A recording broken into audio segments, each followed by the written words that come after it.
Good afternoon, everyone, and a very warm welcome to Emma's Market Spotlight on China. Lovely to see so many of you here. My name is Michelle Ronquillo, and I am Emma's event manager. Just a little bit about us. Within Emma, we unite music managers organization across 16 European countries, which represent more than 3,000 managers across Europe.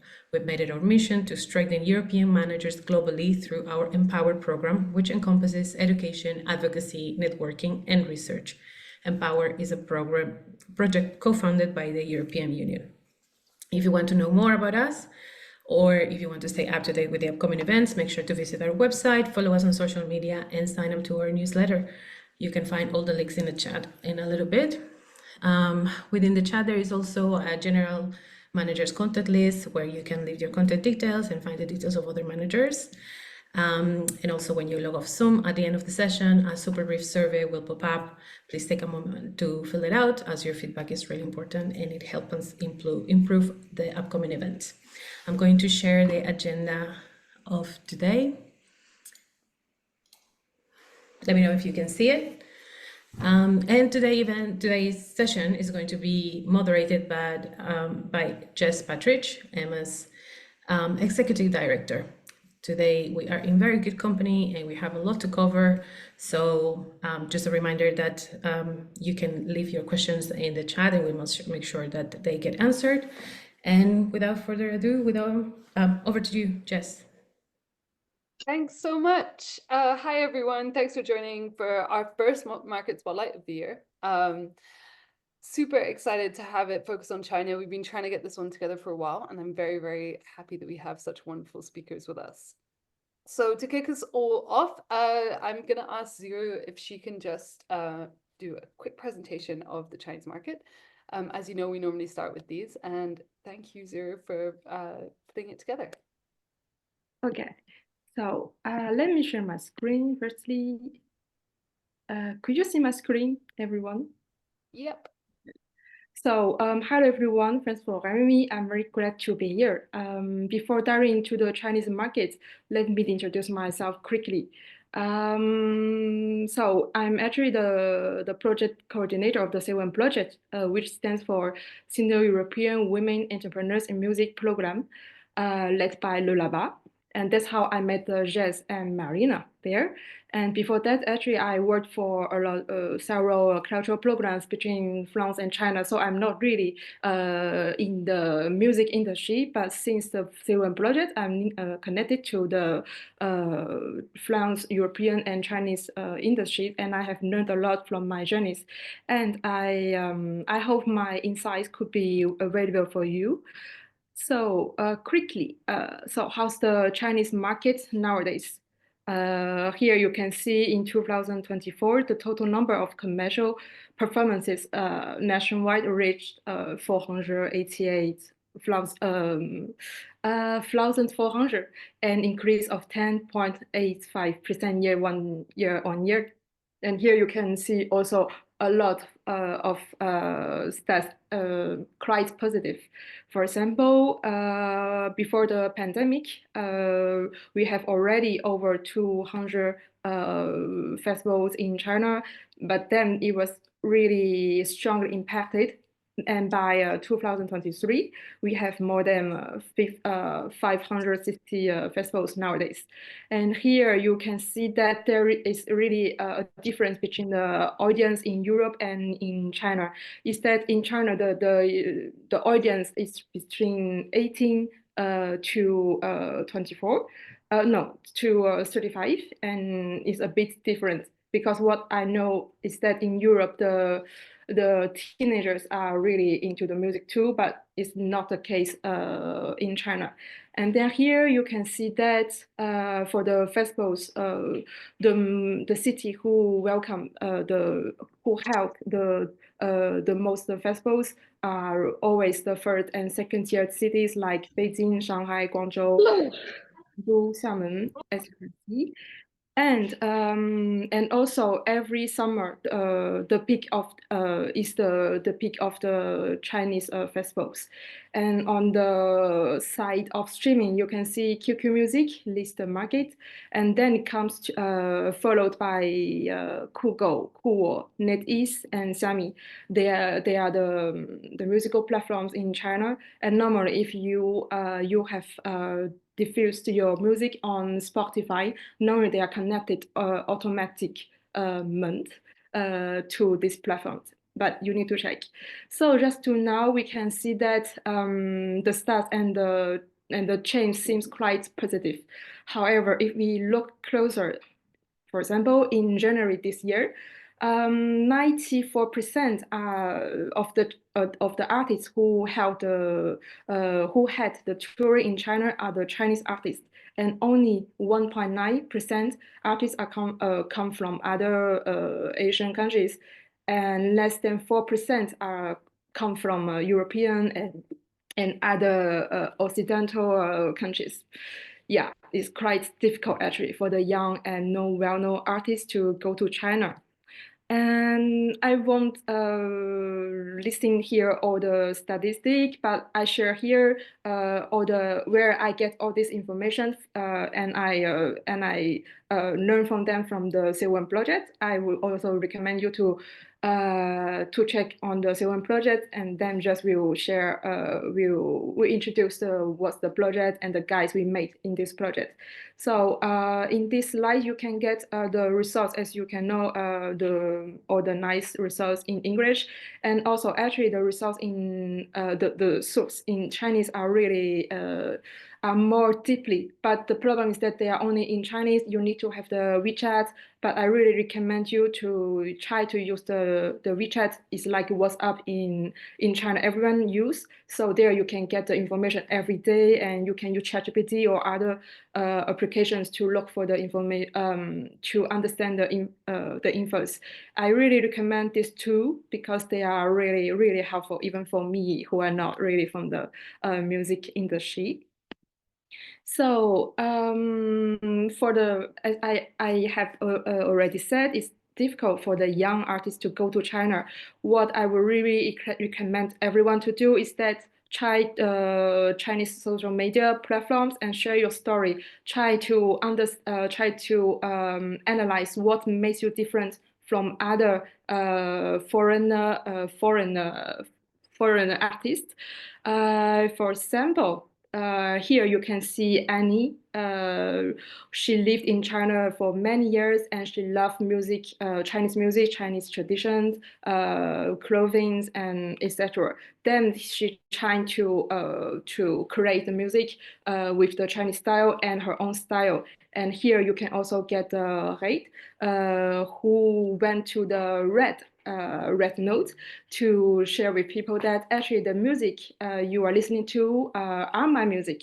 And then in just 5 days, he got more than 40,000 followers, and then he gets the invitation for the tour in China. And here you can have more and more examples, and you can even have a post gathering foreign artists on Red. And even though you don't, I have put the link inside. If you are interested, then you can click on it later. So actually, the thing is that it's like really according to the media research, while in the West, streaming only owns the song. In China, we have already connected the artists with their music, not only, but also their story and their audience. They really need the support of the artist. They really need the interaction with the artist. And that's why I really recommend you to go to these social media platforms, but not only in the musical platforms, because if people don't really know you, they won't go to the platform to listen to your music. You need to let people know you firstly. And then I wish who will be your first choice contest already in the conference of the day. You get a nice contest, and also based on my experience, what I highly recommend you to do is to contact your national embassies and cultural department. For example, for the French artists or for the artists who speak French or sometimes English, you can go to their website. You can see every year they have at least 5 events, and for each event they need the cultural content. For example, in June last year, I still have the ask from the French Institute that we need the French artists to go to the Festival Croisement, the biggest art festival, multidisciplinary French in between France and China in China. And also in Jing, you can also have the festival, the music festival, and there's really the peak for that. And so why I recommend you connect with them, because actually due to the financial difficulties and the local connections and booking tickets, etc., these problems, it's really hard for young artists to get to there. But at the same time, I saw them, even though the cultural departments, they work really hard to connect the young artists with the Chinese artists and bring them to China. So they will provide the support you will need. The thing you need to do is just to go to their website to try to connect with them and send them your work. And then the second thing, sure, is to connect with the right professionals. For example, between France and China, there's Alice. She will help you to connect with Chinese artists or Asian artists to have the touring and residency. And the second one is, maybe you know already, is the Strawberry Music Festival, the biggest festival in China, held by modern music, the biggest musical society in China. And they have the label Bullis Music, who welcomed all artists from world music, indie, rock, etc. And you can also get really a lot of other contacts, but I will recommend you to note these two firstly. So to conclude, what I want to say to the European artists is that through the C1 project, I saw that between France, Europe, and China, there are really already a lot of people want to be connected, but actually it's quite hard. You need to be patient, and then actually you need to try and engage in the communication in Chinese, or at least just on the social media platforms, just to let people know you, and at last respond to the calls for projects and consider not only touring opportunities but also other exchange programs. Yeah, thanks for listening. I think in the discussions we will have more interesting information, and if you want to know more about the social media or learn more about the musical opportunities to go to China, you can always send me an email. I will try to connect with the right person. I'm not sure, but I will try. Yeah. Thank you all. Thank you so much, Siru. That's so great. We really appreciate your insights. And just like whistle stop tour, I think the main thing is we are dealing with a huge market. I mean, I know everyone knows this, but some of those figures really, really underscore that. I can already see that the questions are popping off in the chat, so I really appreciate that, and please keep them coming, because we will be definitely downloading the chat. Even if we don't get to every single question, we will endeavor to get an answer to every single question. Firstly, just before we kick off, I wanted to share one thing quickly with everyone. As part of the C1 project, we made 2 guides. I will share the links in the chat, but these are One for the management aspect, so these are more about the kind of social and like the context in which the Chinese market exists, and then one which is legal aspects guide. So this is much more practical information about doing tours, legal resources, what you need to work out, e-commerce, and also finding those opportunities, suggesting partners throughout. I think there's a ton of information in here, and if you're looking for even just a suggestion of who to partner with, you can find a lot. I was going to go through them a bit more, but I think since there is such a lot of information to get to, we should just kick off. And first of all, I'm going to ask all of my speakers to introduce themselves and say a bit more about their work in China. So I'm just going to go in order on my screen. Marina, if you'd like to kick us off, thanks. Oh, sorry, you're muted. Sorry for that. I'm Marina. I'm an artist manager from Spain. My company is called Producciones Submarinas, and I was touring with one of my artists 1.5 years ago, October 2023, in China and Taiwan too, and also preparing tour for maybe later this year. The artist is called Pipo Romero. So I will go later with all the challenges and recommendations from a manager's perspective. We will definitely dig into your experience there. It was super interesting. Justin, if you could go next, that'd be great. Sure. Hey everyone, I'm Justin. I'm the head of music for Clock and Flap. We run festivals and touring shows around the year. Great, thanks. And last but not least, Philip. Yeah, hello. My name is Philip Grafer. I run a company called WISE, which is a conference on the intersection of music, art, and technology. I was in China the first time, 2007. I ran a music agency over there from 2008 to 2020, and yeah, toured a lot of a lot of international artists in China and Asia, and also managed some Chinese artists. Awesome, super, super interesting. Thank you.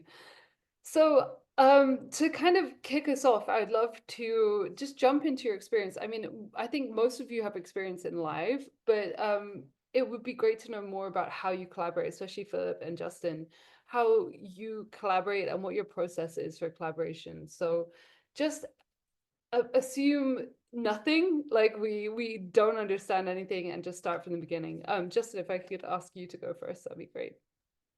Sure. So our focus is very much on Hong Kong. I'd say pre-pandemic, we were involved a lot with building tours around the region. Presently now, our focus is much more on Hong Kong itself. So that being said, I think it's really important that people take a broader view of where you're focusing on. So Hong Kong doesn't make much sense to focus on in isolation. So if you're coming out this way, it makes much more sense to be looking at a broader strategy for the region as a whole, and appreciating that the region certainly is not homogenous in many ways. You know, each country is very distinct, and especially even within the mainland, Hong Kong is part of China, but is also very distinct in terms of what people are into, what they're listening to, how they consume content, and all that kind of stuff. But to go to your question in terms of collaboration, we're open any which way. So these days, I'd say 90% of the time I'm dealing directly with booking agents. So almost all of my time is spent having conversations with them about artists coming out our way. It used to be very much that I would be knocking on doors when we first started, saying, hey, you should be thinking about Asia. These are all the reasons why. I think those tables have very much turned, and now people understand why they should be looking at Asia, and in the majority of cases, they're coming to us via their booking agents. That's not to say at all that we don't work directly with managers and artists. So, you know, from our own perspective, we're dealing with, we kind of put our area of expertise is between kind of 500 capacity and 8,000. Those are regularly our most often typically promoted shows. But we also have a festival. And so I think the thing for us is we don't see, again, any of these in isolation. And we like to take a very long-term perspective of how the festival can fit in as part of a touring strategy for the long term. So it works a little bit maybe counterintuitively to the West, where sometimes you build up, you build up your profile leading to a festival. In many places in Asia, it kind of works the reverse, where the festival is almost your best kind of showcase entry into a place, and then to look to come back and do touring off the back of that. But it very much depends case by case. So like everything, it comes down to what you're looking to get out of the experience. And so one of the key things we look at for collaboration is, are you really committed to coming? There's no point coming if you're not willing to do the press, you're not willing to do the work, you're not willing to come back. So we take the viewpoint, yeah, again, we look at a long-term strategy and kind of look as far into the distance as we can to see how we can basically work together to build your profile. So you're not just talking about doing shows there, you're talking about kind of maybe having a more all-encompassing approach to building an artist in China. Say you're working, a new artist is approaching you, they've really got the commitment, they're really interested, they're maybe like at that 500 person level. What would be your next step? Would you be looking for 1 or 2 shows? Like how would it unfurl in most So questions? practically speaking, we would focus ourselves on Hong Kong for the time being, and then really, at the moment we're under the Live Nation umbrella at the moment. So maybe Live Nation Touring would have an interest in working with the artist outside of that. Otherwise, either if they're working through a booking agent, looking through contacts they may have, or there are increasingly more and more agents who specialize in Asia. So agents who have focused within Asia. Or a case of just researching and finding like-minded promoters around the region. And it's not that difficult anymore. There's circuits of various sizes and scales that exist around the region, which 10, 15 years ago these didn't exist. So either on the independent or the larger kind of global touring level, I think there are options. It's certainly, everything in Asia outside of mainland China is a flight. So in China, you can take high-speed trains, and it's a little bit more affordable. But it certainly makes sense to be lining up as many ducks as you can in a row for sure. Amazing. Philip, it would be great to speak to you in the same kind of way, like the same kind of question. How do you work with people and develop them in China? Like what is your kind of process? Well, you get like all kinds of questions, the same as we have like in the chat, so I'm more trying to, have a bird's eye view on the Chinese and Asian market and do consulting most of the time. So I hardly do any tours these days. I mean, I brought like, a lot of artists over pre-pandemic, but post-pandemic, just one. So when people approach me with their questions, I think it's very important to understand, like the same as Justin said, you need to have some sort of commitment to the market, like, oh yeah, let's go to China, have like some fun time, that if I hear something like that, I'm just like, okay, sorry, it's not for me, So, and I think to look at China, so you can do it 2 ways. Either you say like, okay, it's part of an Asia tour. I do like 1 or 2 shows. Mostly it's in Beijing and Shanghai, or like Shanghai and Chengdu, or like something like that. You do a few tours there, a few shows there, and then you make it part of a wider Asia tour.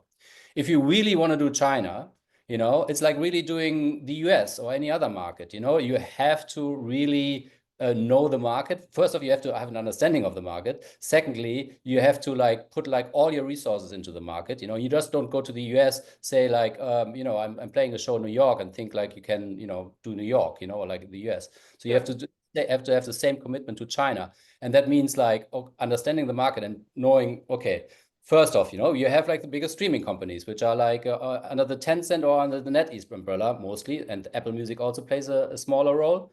And then there's like all the social media you have to do. Juru already mentioned a couple, like Xiaohongshu, so Red, is like very important now. You have, of course, TikTok, but the Chinese version of TikTok, which is called Douyin, you know, so you have to also understand that the TikTok in the West and the TikTok in China, they're not connected, you know.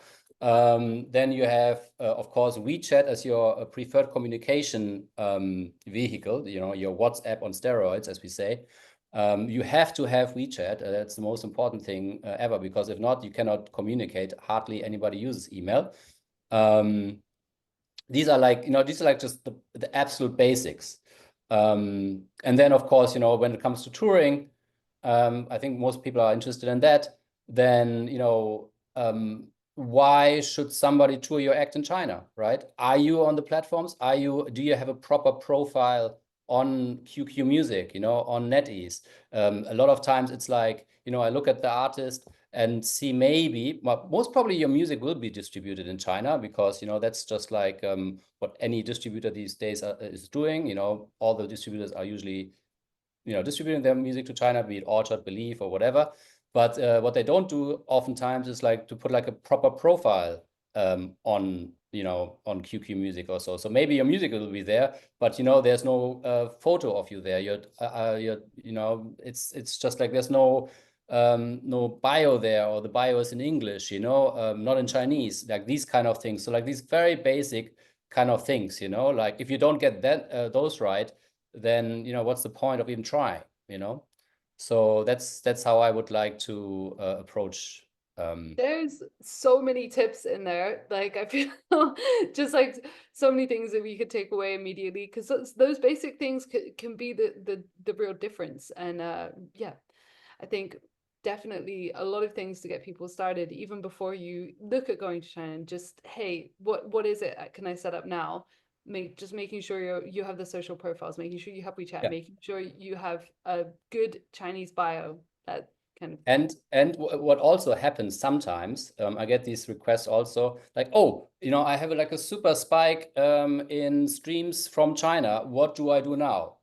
Well, you know, is this just a spike, or is it just like, you know, because for whatever random reason, you know, like this was a spike, but does it stay there? You know, like, is it, that also happens sometimes. One example that is often quoted is Alan Walker. You know, he had like a huge hit through one of the games. I forgot the game now. Damn. Anyway, so he got like super famous. One song got super famous through that game, and he basically, then the manager saw that, and he like reacted right away and brought Alan Walker to China, and again and again and again and again, until now it became like one of his biggest market, you know. So this also sometimes happens. Sometimes if good things happen to you, you also then have to like react very quickly. Just be there. I mean, that's what being a manager is all about anyway. So hopefully people are familiar with that. Sorry to interrupt. I'd just love to hear from Marina. It would be great to hear more about your experience, because one of the reasons we invited you to be part of this is because you actually took an artist to China after being part of the CWEM project. And it would be great if you could tell us more about your experience. Yeah, we did the SWEM project, I think 2023. And for me, it was like a good starting point, because every time you start in a new market, you need to do your research and find things and meet people. And obviously for language reasons, for some communication tool reasons that Philip was talking about, with China, it's a bit difficult because not everybody speaks perfect English. Nobody uses WhatsApp or email. So if you're not on WeChat, it's very complicated. So lots of these tools and things I learned it through the CWEM journey, besides all the market insights we have, also connection networking. So we managed to meet and connect with people working in the music there. So I think that was a key point for me, being able to tour in China with people. But it's challenging. It's a challenging market. So regarding the challenges besides the language, the research, the communication tools, Well, how about can you just tell us how how the collaboration got started? Did you reach out? Like, obviously you met Yeah, someone, we got like an online meeting like this in the SEWEN project with several promoters of different clubs or genres, and I contacted a few after the meetings, the one I thought that might be interesting for the genre of my artist, and just got feedback from one right away that I really love what your artist is doing. I love his music. I will really try to make him coming to China. We start talking. The communication was mainly WeChat only, I think, until we get closer to the tour, where he finally asked me to send him, like, for example, all kind of bios, lyrics. That's also a thing to take into account, that when you are touring there, you need approval from governmental institutions for every region, for every venue. And that came a little bit late, or I don't know, 1 month before the tour happens. And they need to approve, for example, if your artist has lyrics, they need to approve the lyrics. So you really need to send lots of info beforehand. And that's how it happened, basically. I never, actually, I'm still talking with this man a lot, because we're planning now for touring later this year. But I never met him in person before. So it was everything online and mainly WeChat. And it was 9 shows, right? That you Yeah. planned. Yeah, it was like 9 shows in 10 days. So it was lots of Were they all in different cities? Yeah. Different cities, very far away from each other, but with the speed train, it's doable. So it was more like on jazz club venues, 100, 150 capacity, but with selling tickets. So it was a nice first start. Sure.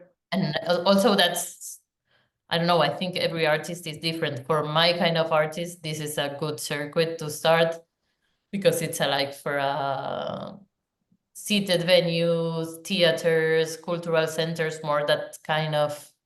But maybe for, I don't know, electronic or pop rock arts, there are huge festivals that could be a great way to start. So it depends also, I think, a little bit on the circuit and the genre your artist is working with. But I think it's very important to work with a local partner there. And what were some of your key takeaways from doing this, for both the positives and maybe some of the challenges as well? Yeah, the challenges was, well, we talk about like language, communication tools. For example, for having WeChat, it's not like you just download WeChat. You need to be in connection with someone in China that approves your account. So it's a bit tricky, but managed to do that. Also, for example, while he was on tour in China, I was in meeting all the SEWEM people from China in Womex. And I find out there, my artist was touring in China, and I find out there that he wasn't on QQ, one of the biggest DSPs. Yeah. But you from here cannot look at that, because if you don't have an account on QQ, you are not logging, it's very difficult to navigate. So I learned that because I was with one of the Chinese participants, and he showed me like, okay, from the 3 albums, you are this one, the last one, it's not here. So I called BMG Spain. We were distributed. No, we don't do Tencent. And I was like, what? Why? Oh my God. That's kind of stuff that you learn while you are doing.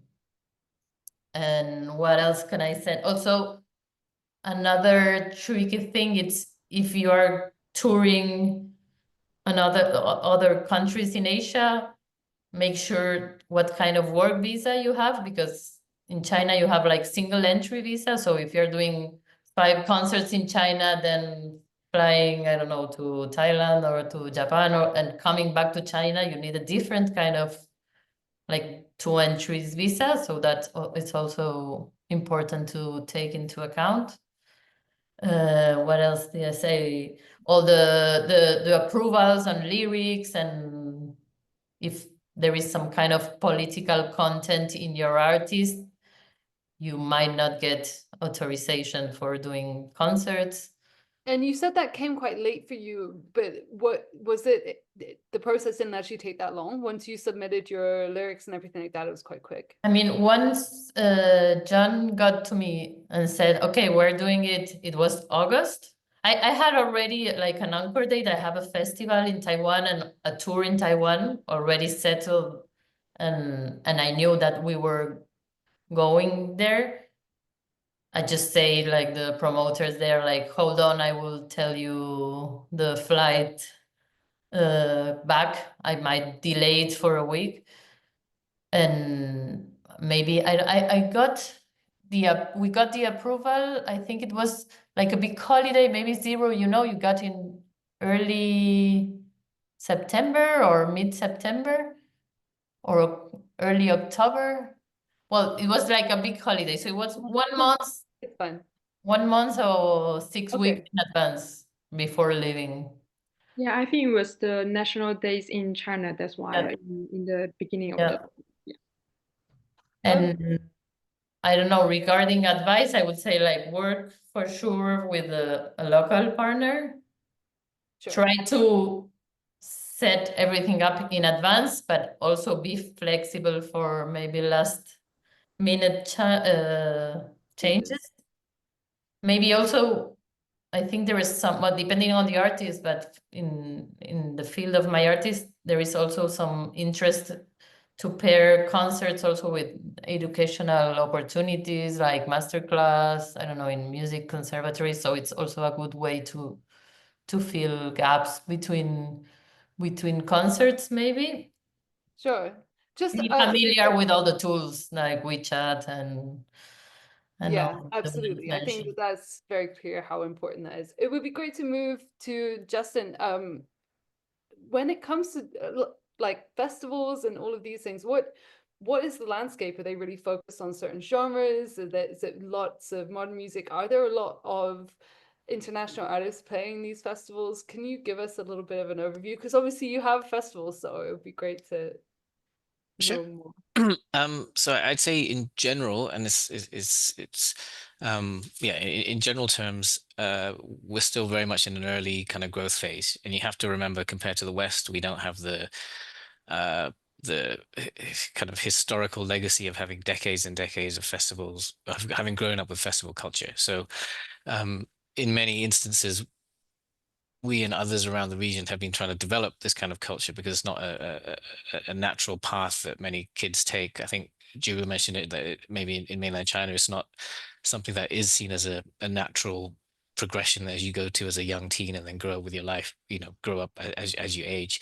So it's very much a work in progress on how to make that happen, which for me is super exciting. I've always preferred the challenges of kind of being at the start of a cycle rather than being in a saturated one.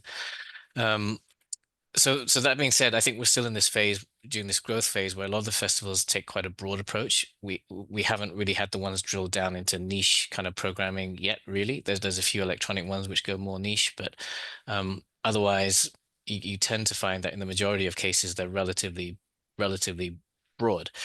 I'd say in places like the mainland, the majority of acts will be local mainland acts, and that probably remains true in most markets.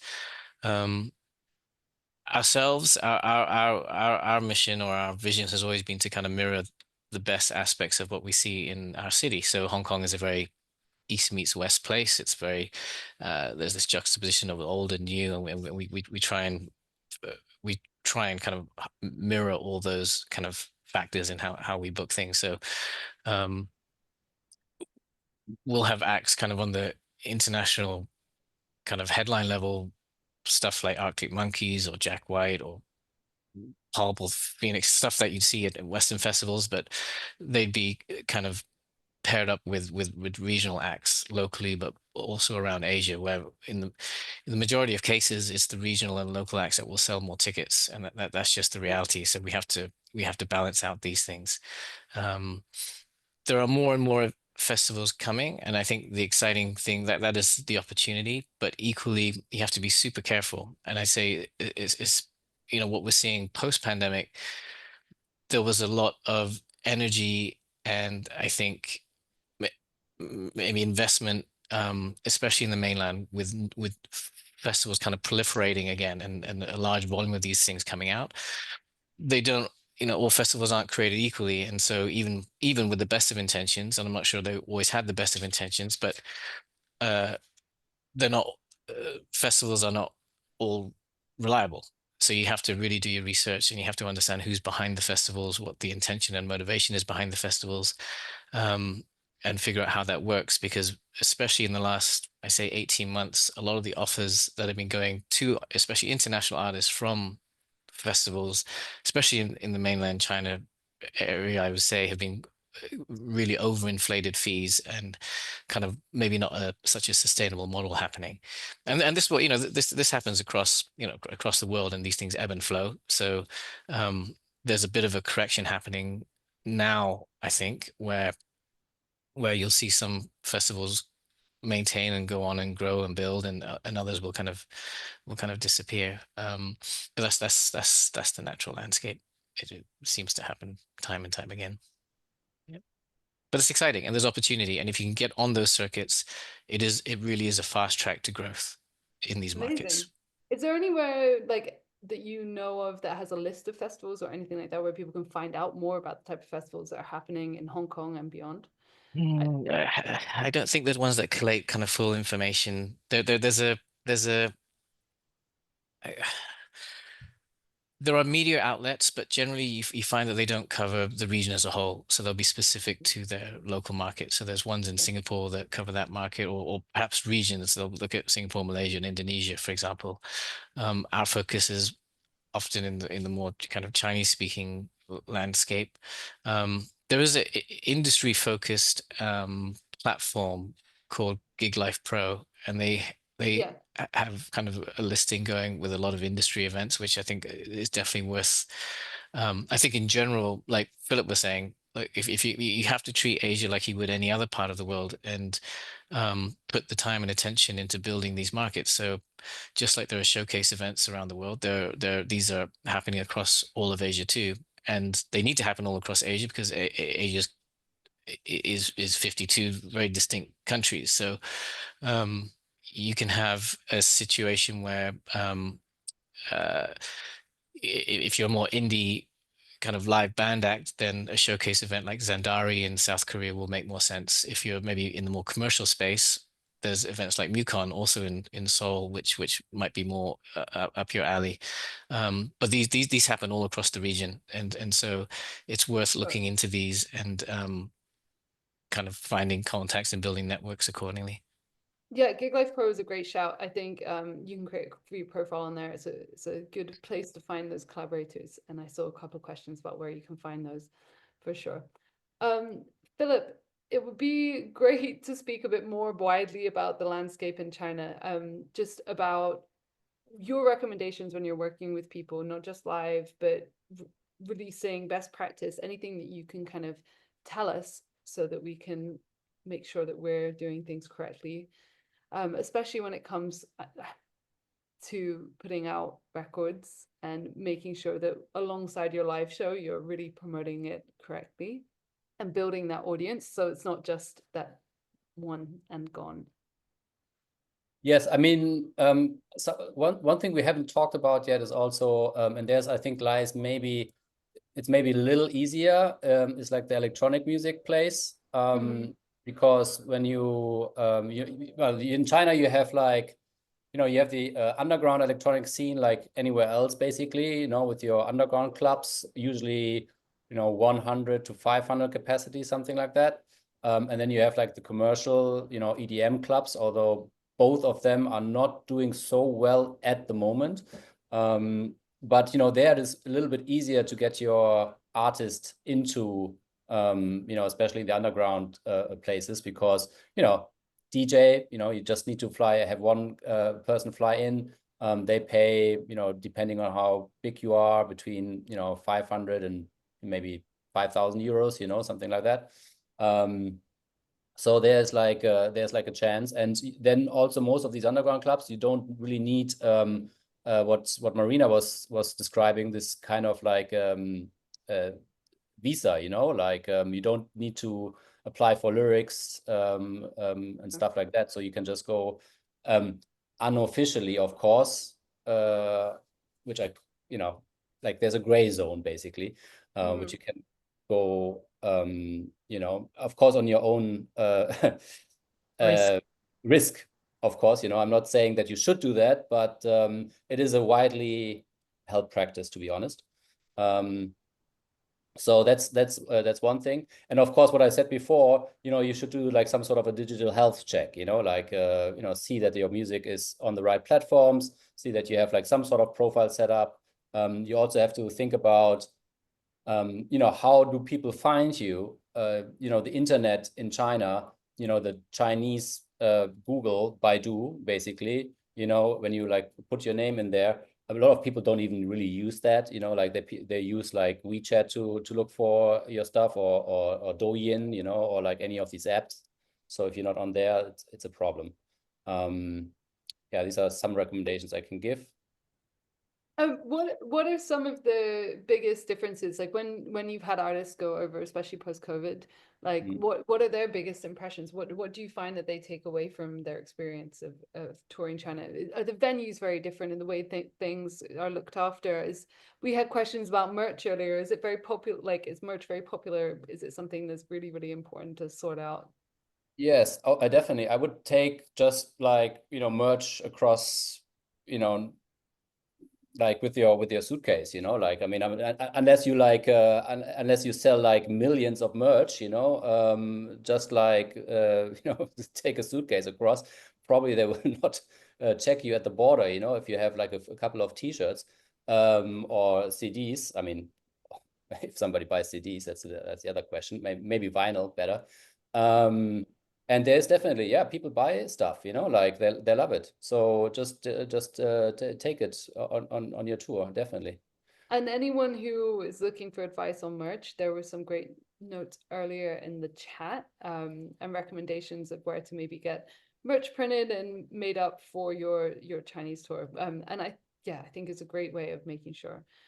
Other than that, I mean, generally, when you go on tour in China, I mean, I hardly had somebody who hated the experience, you know. I mean, like, people are very friendly. The audiences are usually great. You know, it's a lot of fun.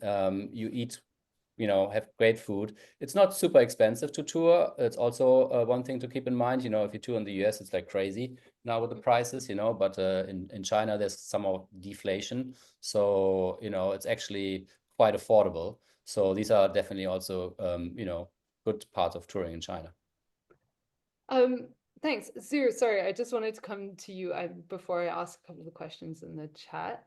When it comes to kind of other opportunities to collaborate, what can people look for? And are there ways of finding, or ways that you would recommend finding, especially other artists to collaborate with? Maybe, yeah, any ways to do that? Yeah, so actually, I think you can connect firstly with the Shanghai World Music Festival. I know recently these 2 years they need really foreign artists, and also you can go to see the website, the source that I wrote in music. Go to their website to check their partners, because or for example, just for the French Institute, the embassy and the cultural department, you can see all their partners.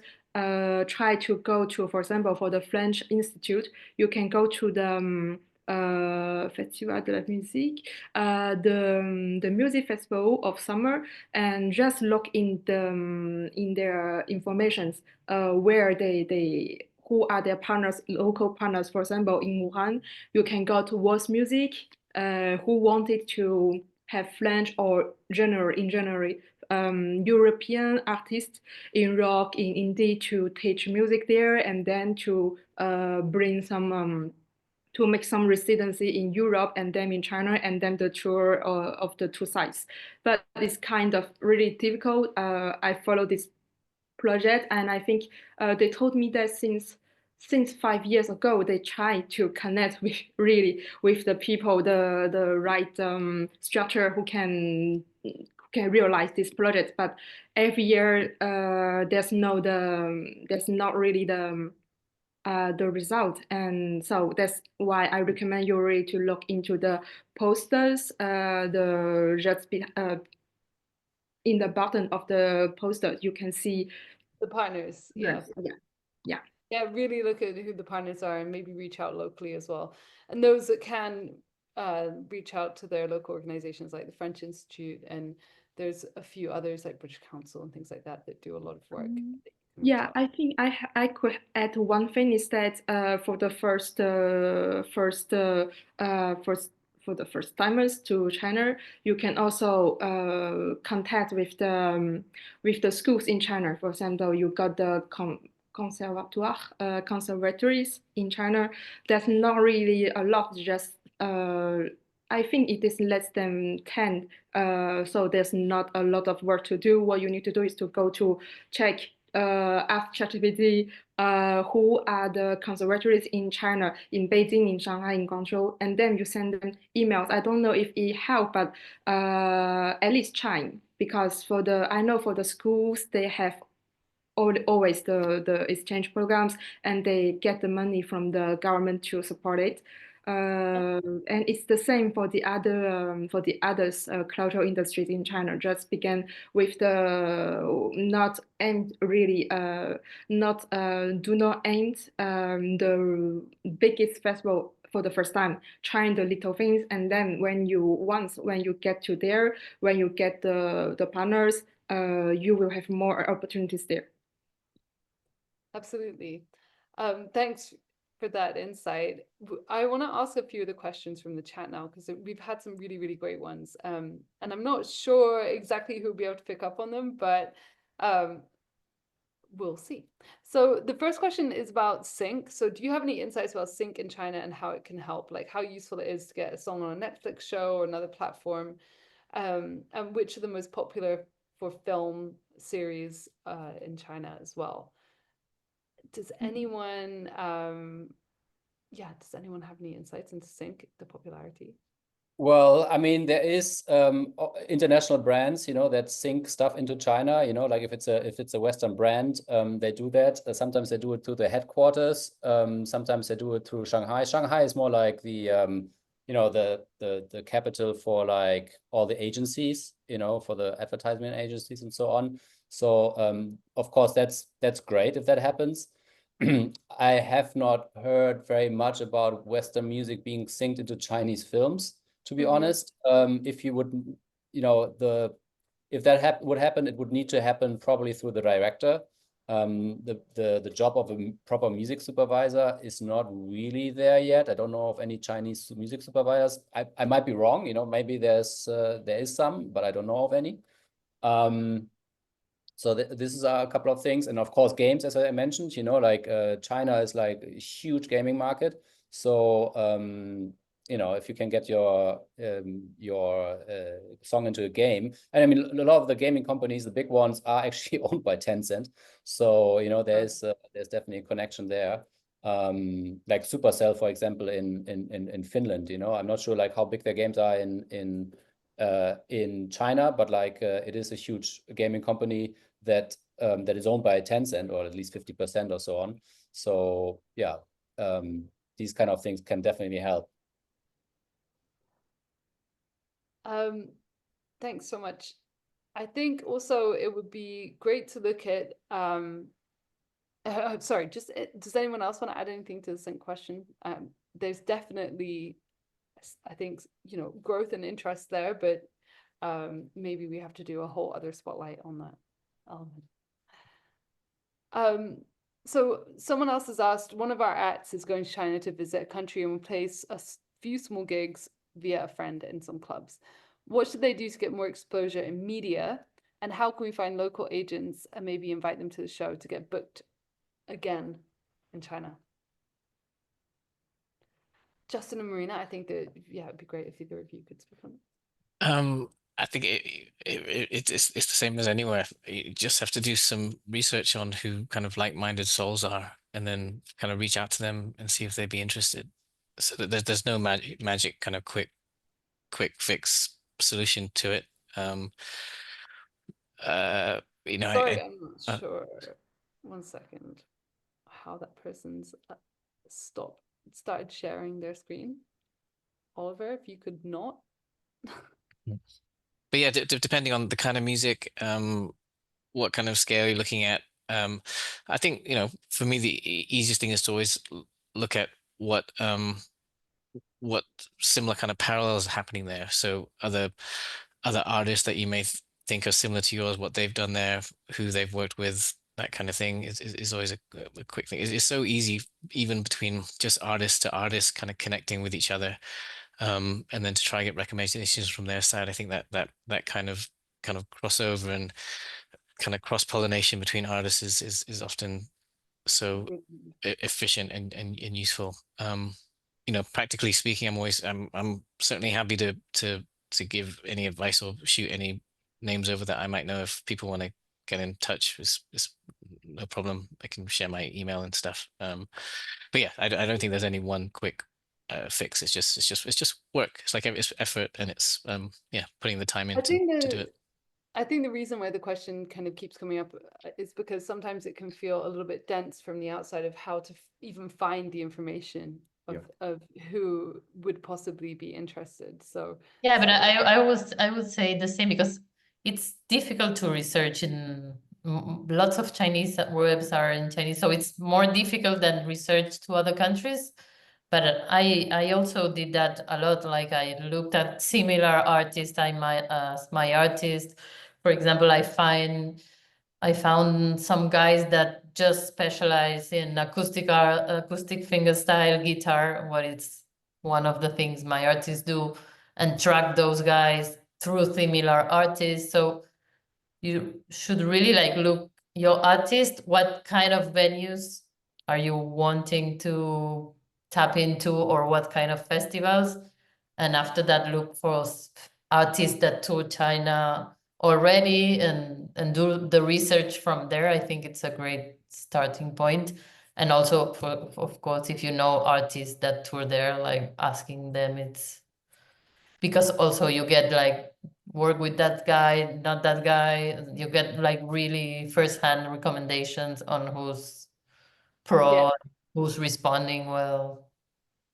It's always good to get a proper introduction as well, rather than cold calling. So we're 2 minutes away from the end, and thank you so much, especially the chat. The chat has been super active this time.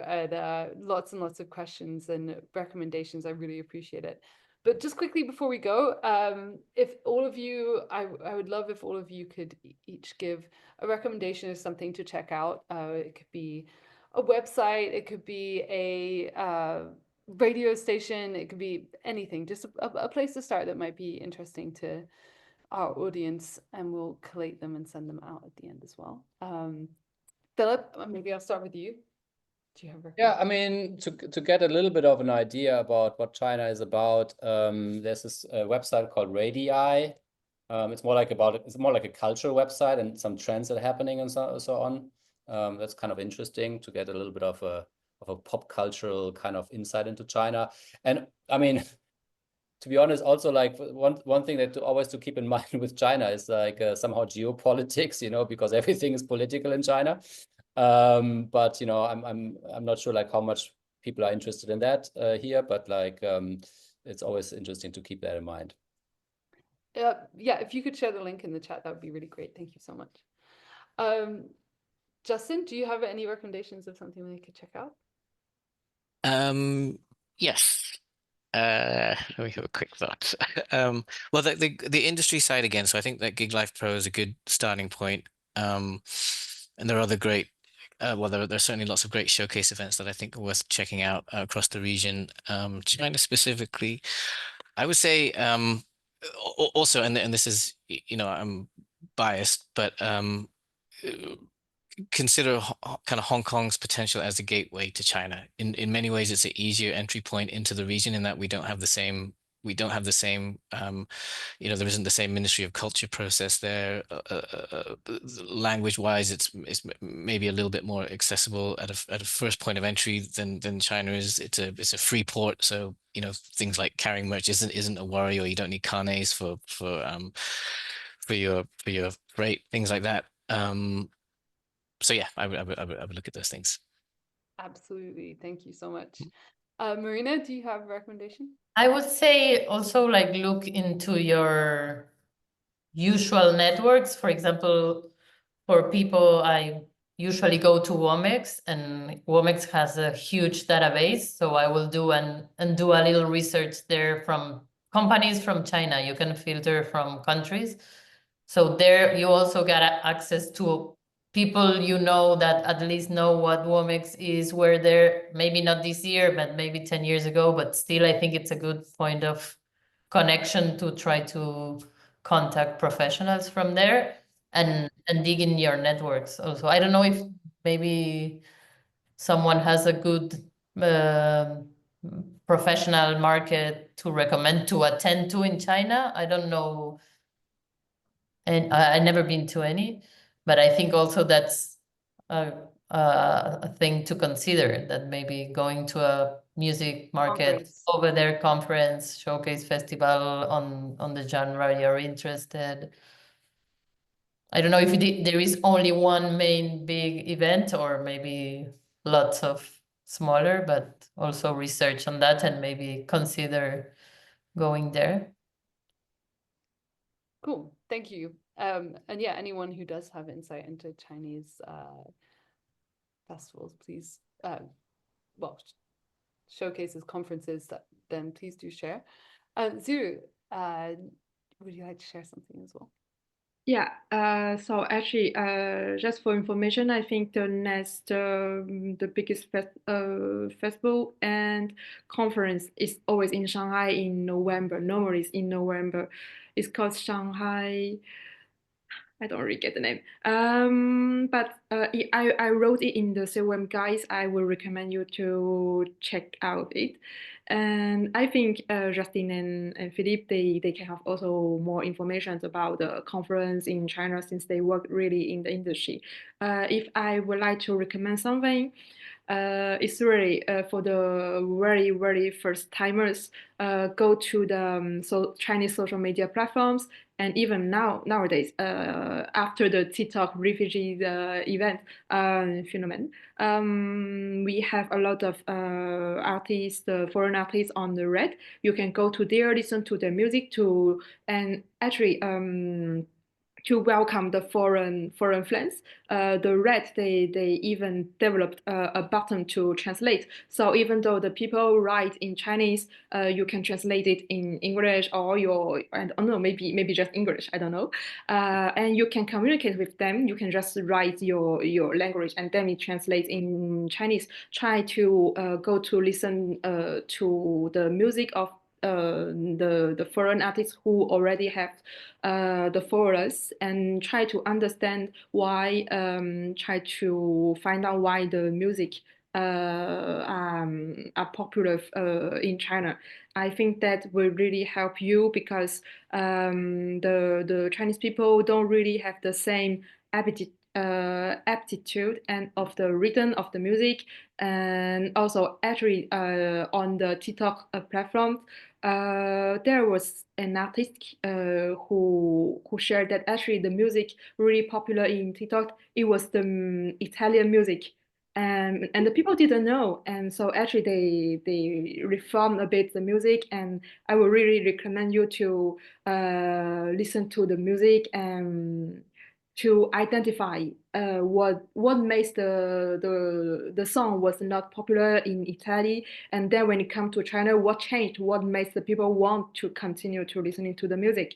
That's That's a really great piece of advice, I think. Listen to the music that's popular in the country you want to go to, no matter where you're trying to export to. That's not actually something that people say a lot, and it's such a simple thing, but I think it really does help you understand a different scene. So thank you so much, and thank you to all of you.